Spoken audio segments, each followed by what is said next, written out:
Hello and welcome to this episode of the Shakespeare podcast. Today we'll be looking at the story of the play Hamlet and what happens when and in which act.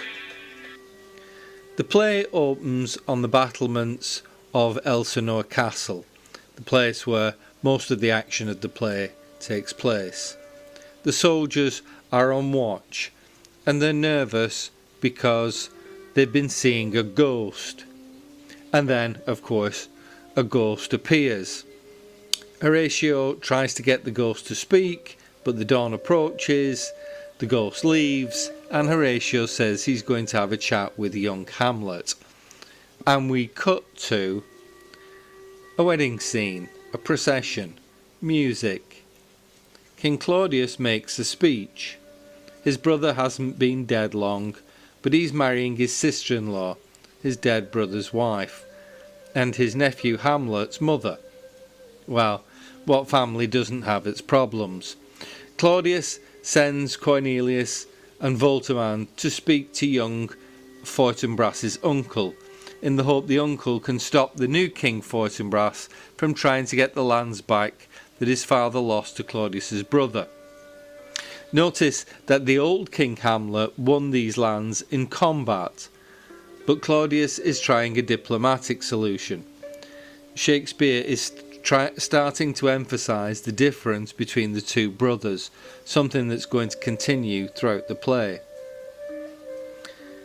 Claudius, having completed his diplomatic duties, this is at his own wedding, he asks Laertes what's happening with him and says how much he relies on Laertes' father Polonius.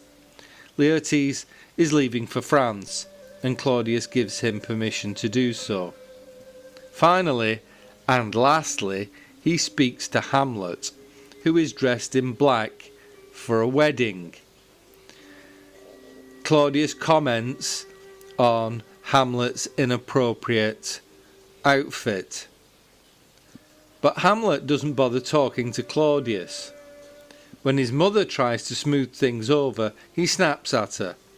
Claudius tells Hamlet to cheer up. "Your dad's in heaven," says Claudius, "and besides, I'm your dad now." Claudius asks Hamlet not to go back to University of Wittenberg, and Hamlet ignores him. And then his mum asks him the same thing, and Hamlet says he'll stay. The snub to the king is obvious, but Claudius brushes it over. "Well, that's all settled then. Good, let's carry on." And they all leave, except Hamlet. Here we get the first of Hamlet's soliloquies. A soliloquy is a speech that a character makes directly to the audience, revealing his or her true feelings. Hamlet has 7 soliloquies in the play. So Hamlet tells us that he's unhappy. He's unhappy about his father's death, and he's also unhappy about his mother's marriage to Claudius. He's unhappy enough to contemplate suicide. He's angry about the fact that his mother has married his uncle less than 2 months after his father's funeral, a fact that he blames on his mother, saying, and I quote, "Frailty, thy name is woman." He compares his father to his uncle as Hyperion to a satyr. In Greek mythology, Hyperion was the father of Helios, the sun. A satyr, by contrast, is a drunken, lustful, woodland creature.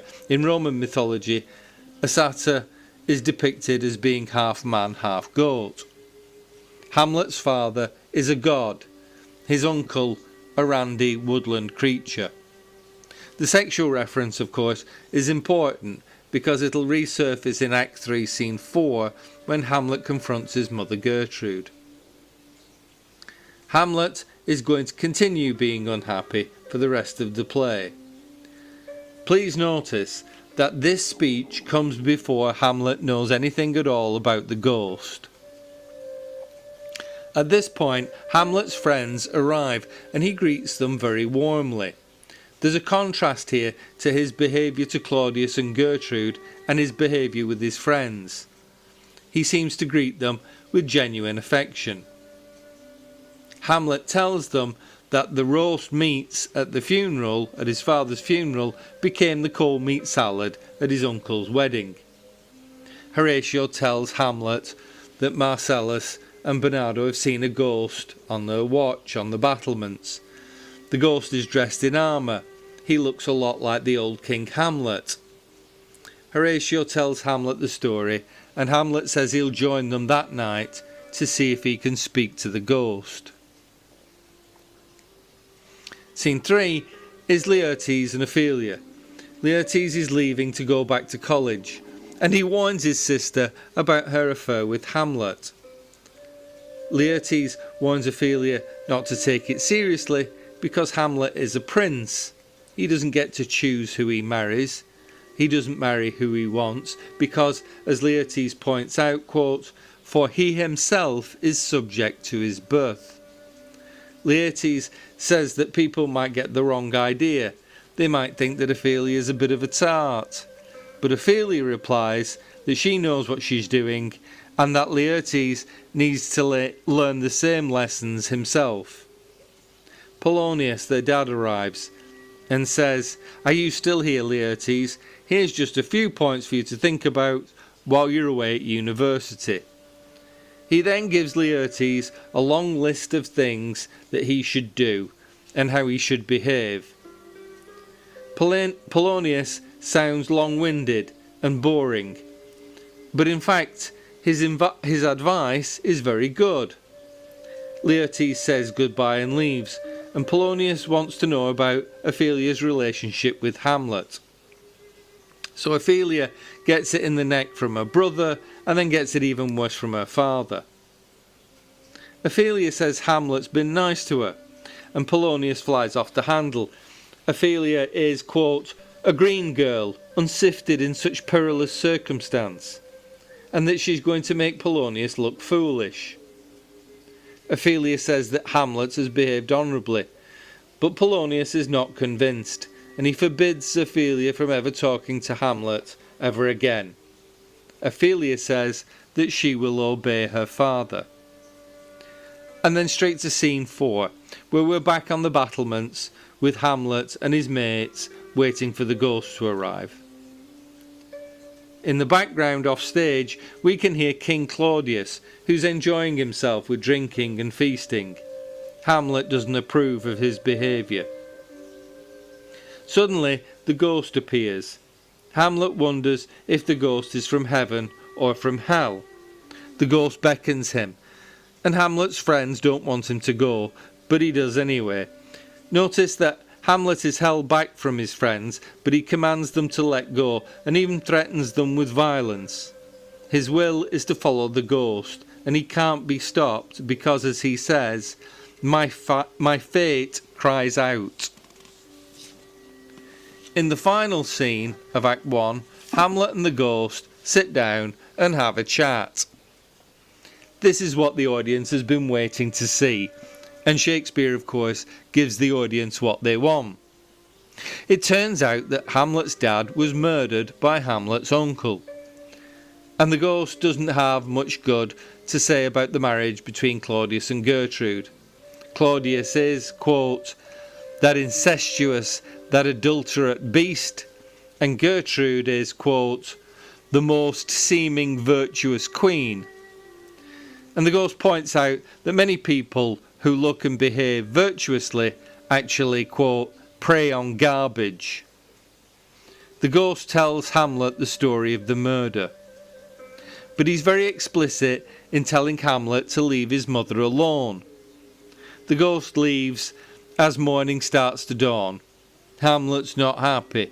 He's not happy about his mother, and he's very unhappy about his uncle, who he describes as a damned villain. Hamlet swears that he will get his revenge.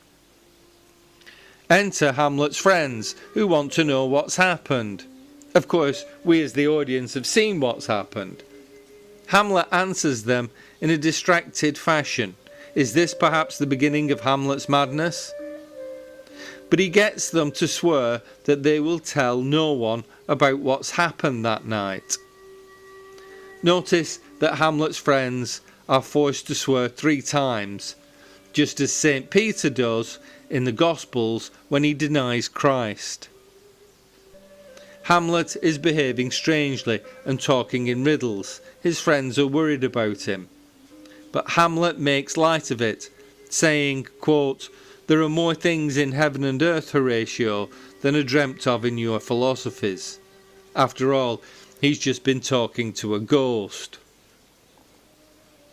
He then asks them to keep quiet about all this one last time, and they exit together.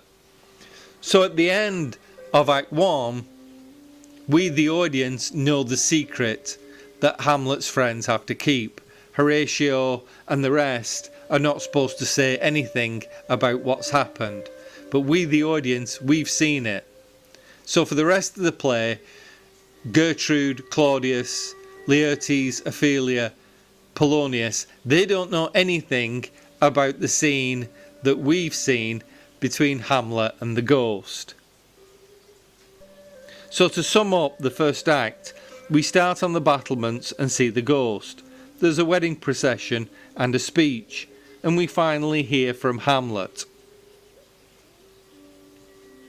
The lads tell Hamlet about the ghost, whom Hamlet wants to meet. We find out about Ophelia and Hamlet's relationship. And then back on the battlements, the ghost appears and Hamlet goes off with it. The ghost tells Hamlet about his murder. Hamlet swears revenge. He gets his friends to swear that they won't say anything about what's happened that night. And Hamlet sounds a bit mad early on in the play. And that's just Act 1.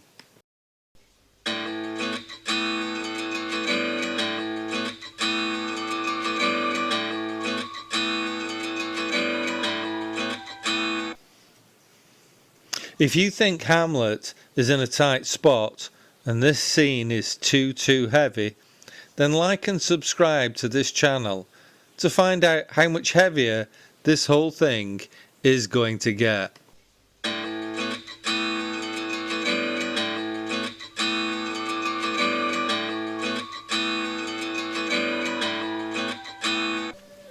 And so to Act 2.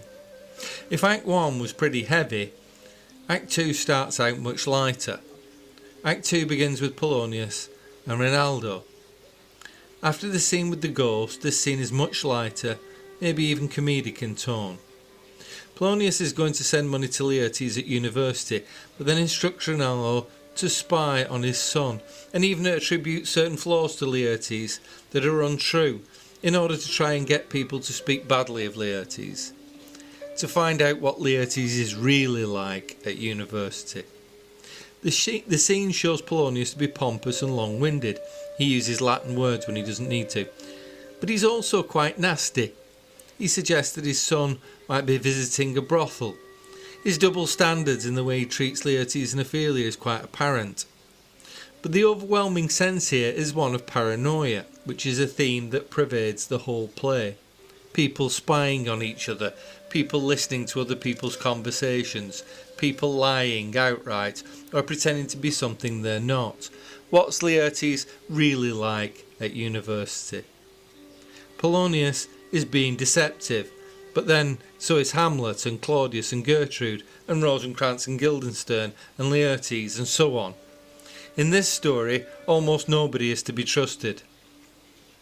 Ophelia arrives to say that Hamlet is behaving strangely, and rather amusingly Polonius thinks it's his fault for telling Ophelia not to talk to Hamlet. Polonius thinks that Hamlet's crazy with love, and his command to stop Ophelia talking to him has been the trigger for this madness. In Shakespeare's time, people were very big on the idea of love as a type of madness. We kind of have a remnant of that in the idea that we have that love is blind, but for the Elizabethans, love was a sickness that caused madness. Polonius and Ophelia exit to go and find the king. We find the king welcoming Rosencrantz and Guildenstern, who are friends of Hamlet's from university. Claudius hopes they may be able to smooth things over with Hamlet. The Queen agrees with the king, and Rosencrantz and Guildenstern offer to help. Notice that the language of this scene is very wooden and stilted. It's formal, courtly language, which will be in direct contrast to Hamlet's later use of language. Polonius enters and Claudius attempts to talk state affairs, but Polonius wants to talk about Hamlet and Hamlet's lunacy, quote unquote. Notice Hamlet's madness is now projected backwards to cover his behaviour at the wedding in Act 1. We go back to state affairs. The ambassadors are back from Norway. Fortinbras is raising an army to fight against Poland, not against Denmark, so there's no problem here. Fortinbras would just like to march his army across Denmark in order to get to Poland. This seems to be the end of the matter, at least for now, because Polonius wants to get back to Hamlet's madness.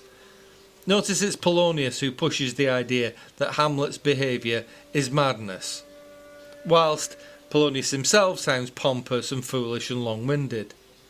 And it's all because of Hamlet's love for Polonius' daughter Ophelia. Polonius concocts a plan whereby Ophelia will bump into Hamlet, and the king and queen will witness for themselves Hamlet's crazy love for Polonius' daughter Ophelia. Again, we're back to the idea of people spying on each other, people not being quite what they appear to be.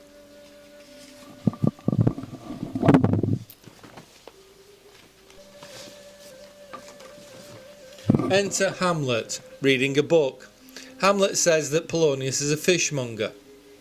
In this scene, Polonius is obsessed with the idea that Hamlet is mad with love for Ophelia. But what is Hamlet doing in this scene? Is he mad? Is he pretending to be mad?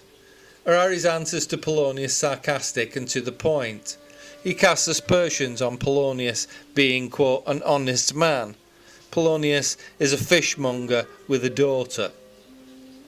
Polonius is smart enough to notice that Hamlet's replies are, quote unquote, pregnant with meaning. That he may be mad, but, quote, yet there is method in it. Polonius exits and Rosencrantz and Guildenstern arrive. Hamlet seems to treat them well at first, but grows suspicious of their attitudes. He can see it, quote, in your looks. They are nervous, perhaps. Notice again that Rosencrantz and Guildensterns are not what they seem. They're pretending to be Hamlet's friend when actually they've been sent by Claudius to find out what's wrong with him. They chat and talk about Hamlet's behaviour, and finally they admit that they have been sent to Hamlet. Hamlet says to them, I'll help you out, I'll tell you what the problem is. And he tells Rosencrantz and Guildenstern about the player's arrival. Hamlet compares his situation to a play. The players are welcome. Polonius enters. Hamlet and the players talk about plays, and Hamlet recites a speech. That speech is then picked up by one of the players. Notice that the language of the supposed play about Priam and Pyrrhus is ornate and overblown, with phrases like roasted in wrath and fire, and thus o'ersized with coagulated gore. The speech, of course, has echoes of what's happening in the play that we're watching, Hamlet, and Hamlet points that out. Polonius seems nervous.